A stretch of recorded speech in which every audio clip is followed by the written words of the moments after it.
So I'm on this other site, and this other site has this crazy. It's like chock full of people who, every so often, they talk about politics and things like that.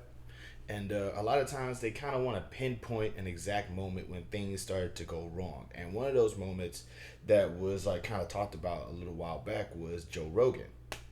It was obviously like Joe Rogan or when Trump went down the elevator for the first time or things of that nature. And I honestly can easily say right now, I don't think it was Joe Rogan. I don't think it was Trump himself. I don't really think that there was a specific moment when things went wrong. I think it was more of a compilation of a whole bunch of things that just sort of got together. And the reason why I'm saying that is because the way that people talk about Joe Rogan, you think that he's the only dude. You think that he's like the only dude with a podcast. And the way that people talk about podcasts, you would think that all podcasts are just right wingers and alpha males, right? On my channel, I have a lot of stuff. I have a wide variety of things. A common criticism that I receive on my channel is, you don't have a nuance, you don't have a specific niche. You're just kind of all over the place, and I do that on purpose. The reason being is that I don't want, because like if I looked at my algorithm for like the stuff that I post up, and a lot of stuff that gets like a lot of reactions is either me talking about politics, specifically how much I hate Trump and his supporters, or me talking about how bad my life is. You know what I'm saying? So if I were to devote my channel into talking about how much I hate Donald Trump and his supporters and how terrible my life is, then like I would just be known as the whiny guy who complains about Trump and the whiny guy who complains about Trump in my life. I don't want to do that. I want my channel to be as like very, very, very different as possible. The reason being is because I want people to understand that there's obviously more to me than what they would prefer to see. You know what I'm saying? I talk about a lot of things, going from pop culture to politics to sometimes I talk about the Bible. Sometimes I'm trying to educate you guys on things, or sometimes I'm just giving y'all an update on how I'm doing that actually isn't negative. The whole idea is for you to be able to see this and understand, oh, this channel is about a dude who just talks sometimes. Believe it or not, believe it or not, when I actually initially like started this channel, like some years back, I didn't even want to do videos like this. I didn't want to do videos where I just sit in front of a camera and talk. I wanted to have like a whole bunch of crazy edits. I wanted every video that I make to be a mini movie. And when my computer basically told me that I cannot have that, I realized in order for me to keep my channel active, I just gotta go with this avant-garde front porch, thing. That's what I've been doing for the most part. The whole idea though is that the reason why I'm talking about this though is that like the reason like, but the fact of the matter is that like you can't pin down specifically what my channel is about, because at the end of the day my channel is about this guy. Okay. Just like how you can't pin down, just like how you can't really pin down. Like, if you have you ever actually went on a podcast website and looked for like podcasts to like listen to and stuff like that? Because I never did, but I realized that there's like more podcasts out there than people like tend to talk about. I didn't know that Erica Alexander and Kim Coles actually have a podcast together. And sometimes they talk about Living Single and a whole bunch of other stuff. By the way, Living Single, easily underrated, one of the greatest shows to ever like grace a TV screen. And I'm not just saying that because I'm a big fan of black women. I'm saying that because it really did introduce in a different culture that we're just not used to seeing, and we haven't seen since. Girlfriends, I think Girlfriends kind of cleared it a little bit, but the fact of the matter is that like you have this approach, and it was just one of those things. I feel like it was more groundbreaking than it is, and we kind of do need to talk about that a little bit more. But I didn't know that they had a podcast. Why? Because the only podcast I ever hear about is Joe Rogan's podcast and Fresh and Fit. You know what I'm saying? You know who else has a podcast that we probably don't talk about? Barack Obama, former president. I think it's him and Bob Seger, Bob Dylan, some singer. No, some singer that like white people are obsessed with. The fact of the matter is that Barack Obama has a podcast. We don't hear you hear more about I hear more about Joe Rogan's podcast than I hear about Barack Obama's podcast. And Barack Obama was president. Joe Rogan hosted Fear Factor. You see what I'm saying? and what I'm pointing out is that there's a whole lot of podcasts out there, but people immediately sort of like just sort of latched on to one. Like I would argue that Joe Rogan is not even a big fish in a small pond. I'm not even going to argue that he's a big fish in a big pond. I'm going to just argue that he's a fish in the ocean that everybody is looking at, in spite of all these other fish that are swimming around right now. You know what I mean? And that's the whole problem. Is that like at the end of the day, you kind of got that stuff going on. It's just like with Donald Trump. Like the more I'm learning about these other presidents, the more I'm learning about how white supremacy was kind of always a thing around here. You got Andrew Johnson, Franklin Pierce. Hold on, Andrew Johnson, Franklin Pierce. What's that other dude's name? The one before Lincoln, Buchanan. James Buchanan. You have like I think William Howard Taft was also a big fan. Was like severely pro-white, and it's like a whole lot of things culminated into what's happening right now, and we can't. And the problem is that we don't know enough about American history to be able to talk about that.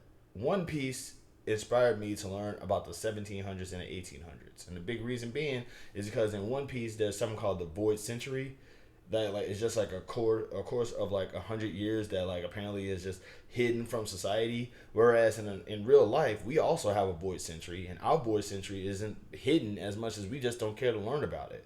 Like there's a whole lot of things that was established but in the 1800s that are still alive and kicking and willing today. The oldest job in America currently right now is the Shirley Plantation. Think about that for a second.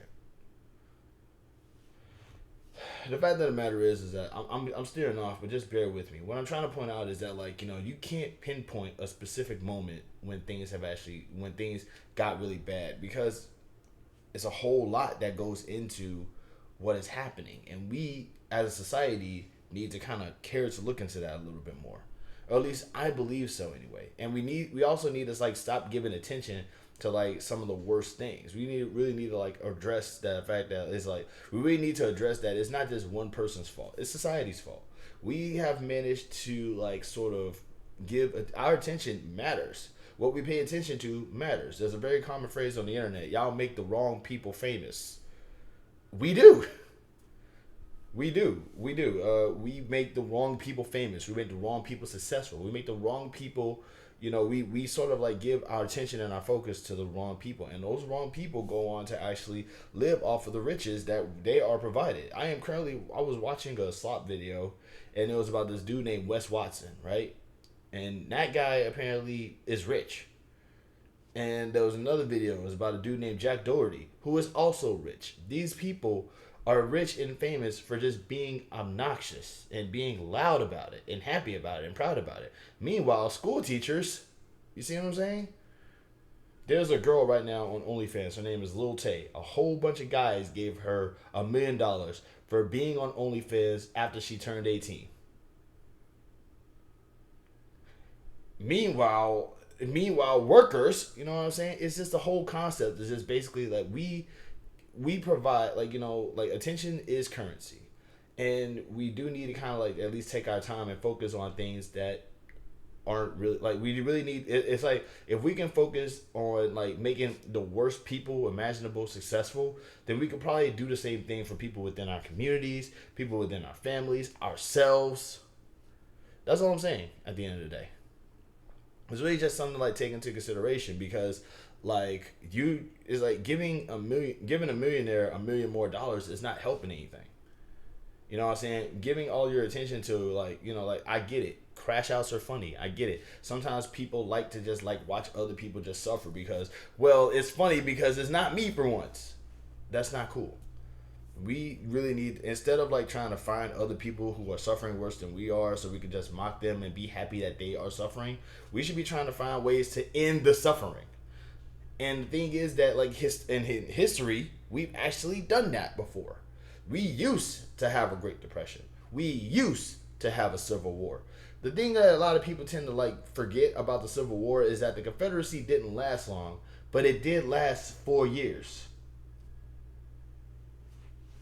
Seriously, y'all. 4 years is a long time. 4 years is a short time in the span of everything that's going on. But 4 years is also that is 1,460 days. And yes, I just calculated that in my head. I'm trying to learn how to be a mathematician, and some numbers are a little easier than others. But the fact remains, the fact remains, if like if all you want to see from my channel are me crashing out because my life is miserable, or me talking about how much I hate Donald Trump and his supporters, then you're not gonna see that too much. You're gonna have to sift through and look for it.